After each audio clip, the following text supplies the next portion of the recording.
Today we're going to take a look at section 1.5, which is quadratic equations. Last time, section 1.4, the one previous to this, was linear equations. So we're just developing a bigger picture of equations. A basic form for a quadratic equation is the form ax squared plus bx plus c equals 0. It's not the only way that an equation can be written in being quadratic form, but it's what we would call the standard form. Okay. So what we're going to take a look at right now is different ways of solving quadratic equations. With linear equations, there's really only one way to solve it. You get the x all by itself on one side, move everything else to the other side, and you get your answer x equals something. For quadratic equations, there's lots of ways to solve them. Factoring is one of them. It doesn't work all the time, but when it works, it's very nice. So we've talked a little bit about factoring back in chapter P. So one of our methods for factoring is the AC method. Some of you may know the method for slide and divide.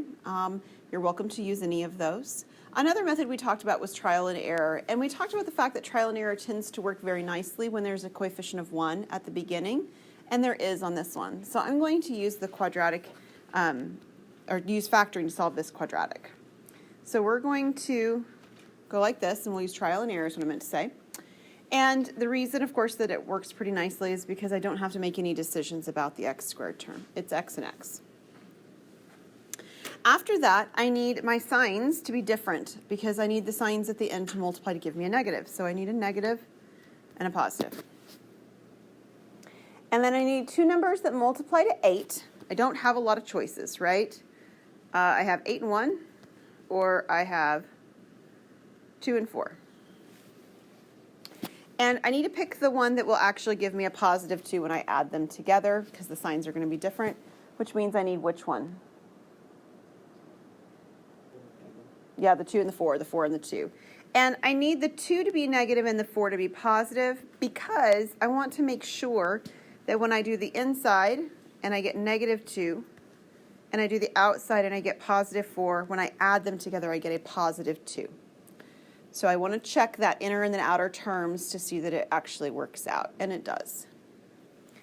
Now, before, we didn't have it equal to 0. We didn't have anything else to do. We were done. And in fact, you had problems on your test where you factored it, and that was it. You were done. The directions just say factor. These directions, although they're not written in here, I do apologize, say to solve. So solve means I need to know what does x equal. So after I have factored it, I will take each part that's been factored, each part in parentheses, and I will set them equal to 0. At that point, most of the time at least at that point, I have linear equations, right? And they'll solve just like we did in the previous section. I get x on one side, or whatever the variable is. I get all the constants and the numbers on the other side, and I'm done. So first, on this one, I'll add my 2. So one option is that x is 2. Or I subtract my 4. The other option is that x is equal to negative 4. And you can always check to make sure it works. If you can take either of these and you plug it back into the original equation, I should be able to plug it in for x in all the locations, do all the algebra to simplify, square things, multiply things, add things, subtract things, whatever's going on, and it should equal the 0 that's on the other side. Right? That's how I can check to make sure that I got the right answers. And this one is correct. Okay, so this is one method, factoring. And we've already talked to a great degree about factoring. Another method is the square root principle. All right? We use the square root principle when things are set up nicely already. So you have seen things done before where somebody says, hey, if x squared is 4, what's x? And you say, oh, I can just take the square root of both sides. And when I do that, I need to be sure to remember that I have a positive and a negative 2, right? Because positive 2 squared is 4 and negative 2 squared is 4. That's the square root principle. Now, if it's not already in that form, right, this problem started out when I just sort of introduced it to you as x squared equals 4. If it's not already in that form, we just get it into that form. So on the first one, that 8 needs to be moved. So x squared is equal to 8. Now, admittedly, 8's not as nice a number as 4. But it's okay. We're going to take the square root of both sides. Process remains the same. We're going to make sure that we put the plus or the minus. And we've talked about simplifying radicals already. We're going to break 8 down. 8 breaks down into 2, 2, and 2. I have 2 2's that match, so one of them can come out, or so I can take the square root of that, which gives me a 2 on the outside, and I still have a 2 underneath.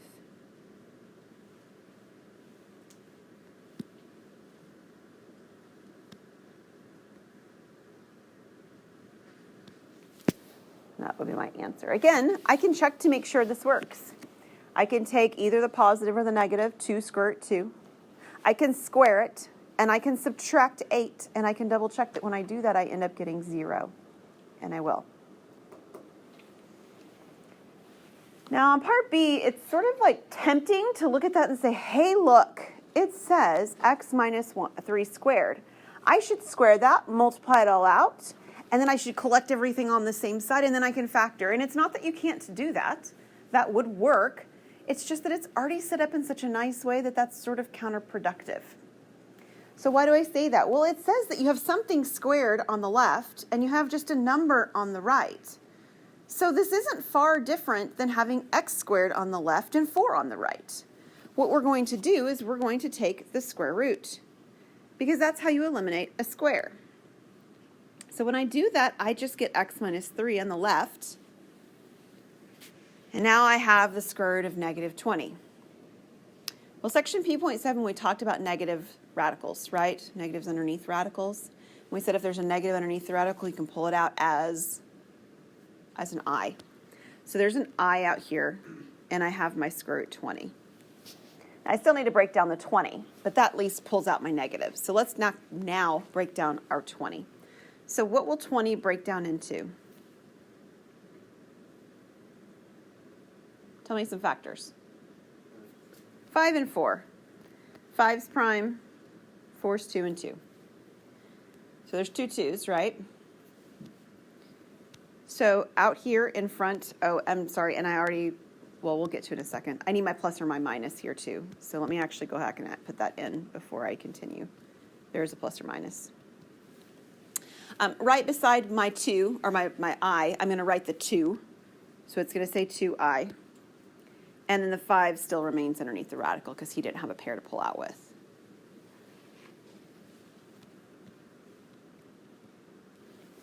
So this is what we have so far. The goal is for it to say x equals. So what am I going to have to do as my last step? Add 3. Now, that 3 can't actually combine with anything. It can't. But it does need to move. And that's actually kind of nice that it doesn't need to combine because it means that I don't have to do any additional work. I just have to write it at the beginning. It can go in front of the plus or minus. So you've got the 3 plus or minus 2i squared of 5.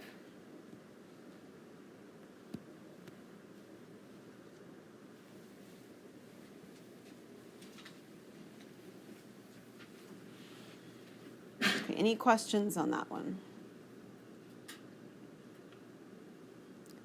Okay, so we've got 2 methods so far. We have factoring, which sometimes works. We have square roots, which sometimes works as well.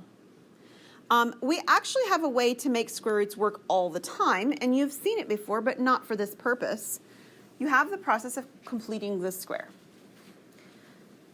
So when we completed the square last time, you did it in section 1.3, and you did it for the purposes of identifying the center of a circle, right? I did one example of it today, completing the square.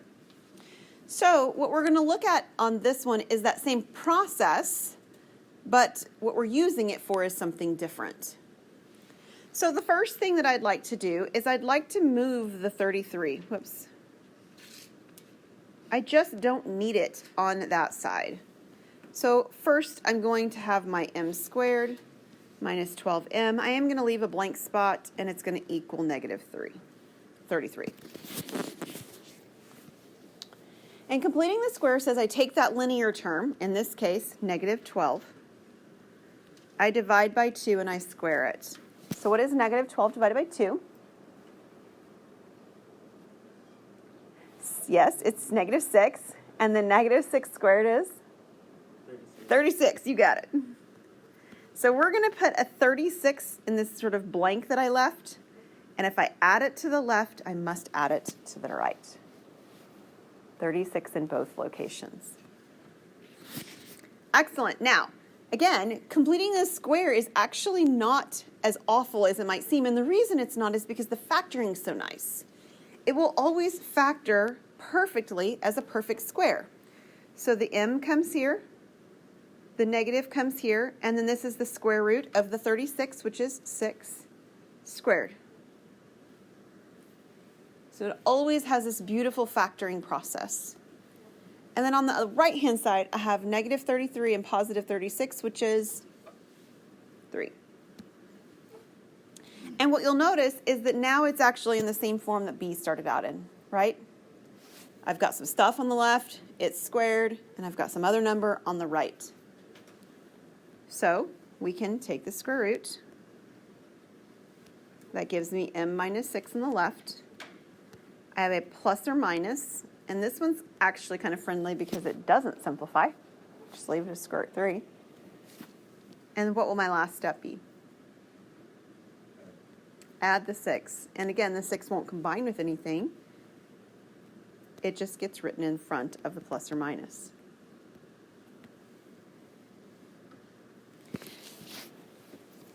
Now, I didn't mention it on the last one, although it's still true. You can still take that answer at the end and plug it back in for the variable, square things and multiply things and add and subtract things and so forth. And if you've got the right answer, it will still work. Now, on this one right here, it might not be something your calculator can deal with because it's got an I in it. That's possible. This one didn't. So this one you could actually let your calculator do all the hard work if you wanted to see that it works as well. And if you're interested in knowing more about how you can let your calculator feel like a TI 83 or 84, and wanting to know how you would sort of plug that in to sort of shortcut it so you don't have to sort of do it all by hand, just come check with me and I'll be happy to show you how to use your calculator to do that. All right, so that's completing the square. Why do I have 2 slides of that? Weird. All right, there's a new one. All right, we're going to do another one with completing the square. I liked to show you this one because it was actually very friendly. The numbers were pretty nice to work with. I mean, I know I still have a square root of 33 or square root of 3 when I'm done, but the numbers aren't awful. This one's got some ugly numbers in it. This one has got some ugly numbers with it. So I want to show you what to do when those ugly numbers show up. All right, so in particular, the first thing that you'll notice is that there's a 3 in front of x squared, right? That's actually not very good. Completing the square process only works if there's a 1 in front of x squared. So the very first thing I have to do is divide everything by 3 so that I have a 1 in front of x squared, and you can immediately see I've got fractions involved, right? I do, which is why the problem becomes messy very quickly. So I'm going to divide each piece by 3. In fact, let me write it that way. So that gives me the x squared at the beginning. Unfortunately, now I have a 1/3 x. I'm going to leave a space, and it equals 2/3. Okay? But completing the square works whether it's whole numbers, like on the last problem, or fractions, like on this problem. I take 1/3, and I divide by 2, and I square it. Do you know what half of 1/3 is? 1/6. Very good. And if I take 1/6 and I square it, 1/36. You might not like it, but that is the correct value. Good job. So that blank spot have a 1/36 in it. Let me shift this sort of scratch work that I did over. And over here I have a 1/36. So you might be looking at the left and saying, oh, heaven forbid, did you seriously tell me now I have to factor what's on the left? And actually, yes. Remember, factoring always works really nicely because of the way we complete the square. And this is one of those cases where we're really glad that it does, because otherwise this would be really messy to try and factor without that prior knowledge. So the x squared becomes an x. The sign stays a positive. And then at the end, this 1/36, it's the square root of that. Well, that's the value that I had over here before I squared it. It's 1/6. So there's a 1/6 here at the end, and it's all squared. And again, if you wanted to sort of confirm that to yourself, because it feels almost like cheating. right? I didn't really factor it. I used some sort of a shortcut, multiply it out. It'll work out to being the right value. Now, on the right-hand side, we do need to get common denominators. And it's not too bad. I can actually multiply this denominator by 12, and I'll get a 36th. So I have 24 on the first fraction, I have a 1 on the second fraction, and a 36 in the denominator. So that's 25 over 36. So x plus 1/6 squared equals 25 over 36. Okay, everybody get so far? All right. Now it's back in that form where I have something squared equals a number. What's my next step? Square root is right. So I'm going to square root. On the left, I have x plus 1/6. On the right, first of all, I have a plus or minus. What's the square root of 25? 5. And what's the square root of 36? 6. So sometimes when we're dealing with completing this square, we actually have radicals that simplify, and this is one of those cases. Now, unfortunately, that makes it messier to work with because you have more work to do now. Not necessarily that the numbers are messier, but you have more work to do. So what do I mean? Well, I mean that all of this stuff actually equals positive 5, 6, then all of the stuff on the left actually equals negative 5, 6. There's two equations now to solve. And they really will simplify and solve, so I have to separate them out and solve them separately. So I'm going to have two equations. One of them is going to be x plus 1/6 equals 5/6. The other one is x plus 1/6 equals negative 5/6. And I have to solve them separately. And I won't get a plus and minus in the same value. They will be separately different. I mean, they will absolutely be different values this time. So if I subtract my 1/6 from 5/6, what do I get? 4/6. That's right. That reduces to, right? And so what does 4/6 reduce to? Yeah, 2/3. So that's one of my answers. On the other one, it's actually really nice. What do I get when I take negative 5/6 minus 1/6? Yeah, I get negative 1. So that's my second answer. So I have x is equal to either 2/3 or x is equal to negative 1. So sometimes with completing the square, we actually get simplification. A lot of times we don't. All right, there's one more method for solving quadratic equations, and you are familiar with it. We've seen it briefly back in Chapter P. That last method is the quadratic formula. Yep, you bet.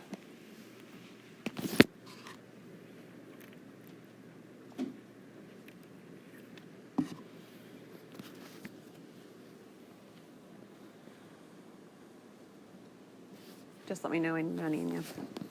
Good, okay. All right, so you've seen quadratic formula before. You usually see it in high school in the end of Algebra 1, definitely inside of Algebra 2. It probably comes back up inside of a math analysis or pre-calc course if you had anything like that. And it looks like this. So we have that standard form showing up again, ax squared plus bx plus c equals 0. That's the a, b, and c in the quadratic formula. And so the quadratic formula goes something like this. I'm going to sing to you. It's the only time this semester I'm going to sing. You ready? I don't sing that great, so just warning.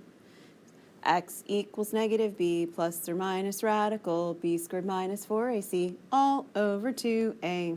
What's the tune? Has anybody heard it before? Pop Goes the Weasel. You got it. It's the tune to Pop Goes the Weasel.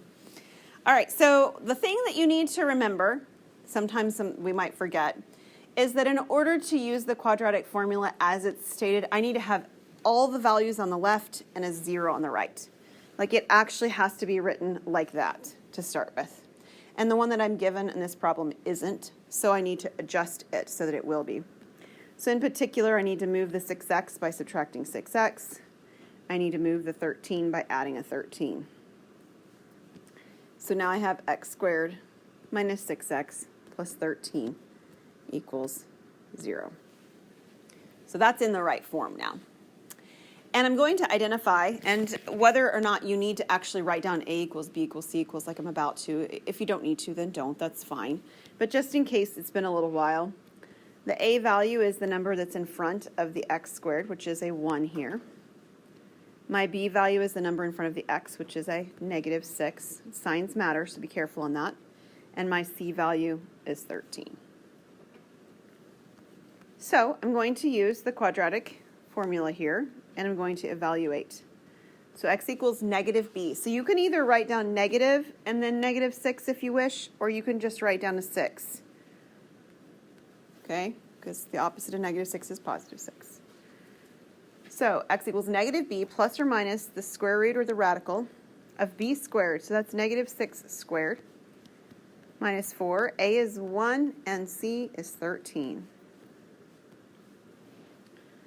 All over 2 times A, which was 1. So I know that your calculators may have a quadratic function, feature and things like that too. I get that. That's fine. And you can shortcut some of these things as you're simplifying as you see value to do so. But you need to show me that step. So of everything that I've written on the board, that's the most important piece right there to show me, is that you know where all the pieces went. That way, if you make a mistake, I know, oh, look, they just made a sign error. That's nothing big. I can take off tiny amounts of points instead of saying they missed the entire question, right? So show me that step. After that, we'll do a little bit of simplification altogether. I have a 6 here. On the inside, this is 36. Let's see, 4 times 13. If I have it written down. Yeah, it's 52. So I have -52. And it's all over the number 2. 36 minus 52 is actually -16.